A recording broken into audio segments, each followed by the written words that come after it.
Ivar exclaimed. What folly is it to mock men whom we do not know? He has shown in his matter a courage which I doubt any of us could come up to. The lesson of that statement there is the matter of the individual should never be settled at the expense of another, that we only heard of. In the day and age of, social media, it is so easy to spread rumors, lies, based on one person's experience with another. Especially during failed relationships, friendships that go south, political agendas even. Touching on that, Senator McCain's death. Everyone wants to pick a side. Either he was a great man or he's a horrible man.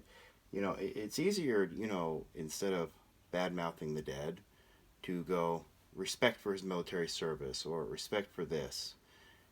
Give him the respect he's due for the things he did do right.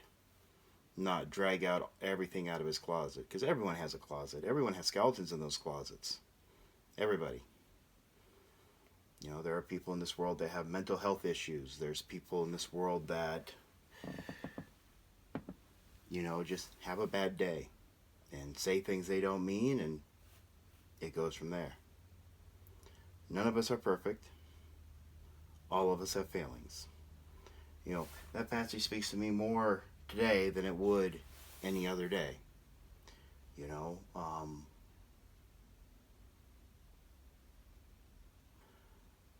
I've went through a breakup in the last 4 months. It's went very much south, and it's down to finger pointing. Which I'm no innocent of that. I have my own side that I do some of the finger pointing, which I shouldn't, and that's on me. But in the end, people should remember that we are our words, we are our deeds, we are our actions, and we own them. We don't make excuses for what we've done. We don't make excuses to explain why others do things. The actions and deeds are there. There is no explaining it. You own your actions, you own your deeds, you own your words. You either choose what you do and what you say with care, or you don't.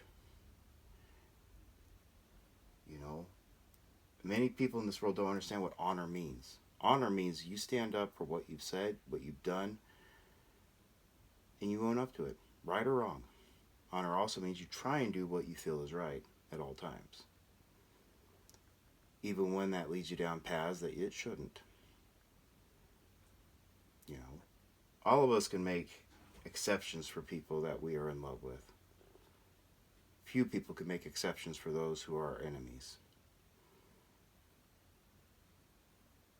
And I think that's the hardest thing there. Why should we judge a man who is fighting on the other side about his beliefs, his wants, his duties, his honor? All it is the other side of the coin. He's doing what he feels is right. You're doing what you feel is right. And hey, you're both fighting for the same kind of reasons, just different sides. And that's what happens in a relationship breakup. Is you're both trying to do what you feel is right for you. Not for the other person. For you. That's what it boils down to. If you have kids involved, then most of the time both people should be trying to do what's right for the kid. That's not always the case, though it probably should be. Everyone can be easily say, well, he's a bad parent, or he's a bad boyfriend, or he's a bad this, or he's a bad that. The list goes on. Social media is the worst thing ever invented, I feel, in some aspects, because it helps widespread that. Or it puts in the face of another person that, hey, this person's happy, oh, let's make sure they have a bad day. And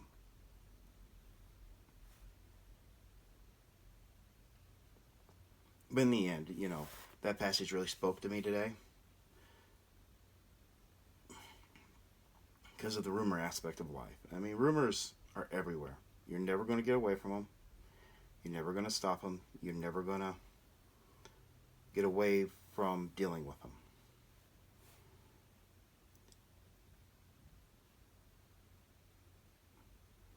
What you should try and do instead is monitor what you do, how you act, what you say, what you post.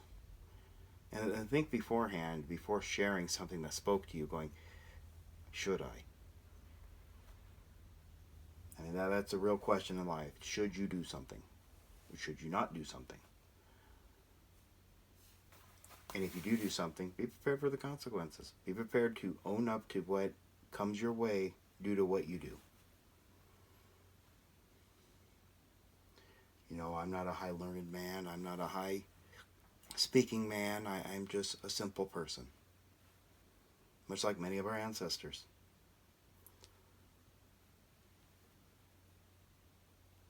But you know, when I am at my lowest, I always reach for, you know, one of the writings, Ida's, something, you know, to read a passage, and sometimes it speaks to me, sometimes it doesn't.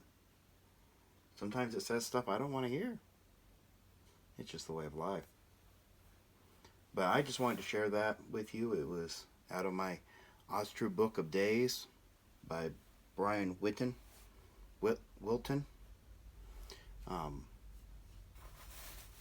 I try and read it daily because it speaks to me. And I like hearing what they have to say.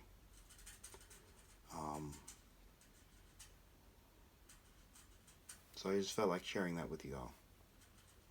Maybe it'll help someone else have a good day too.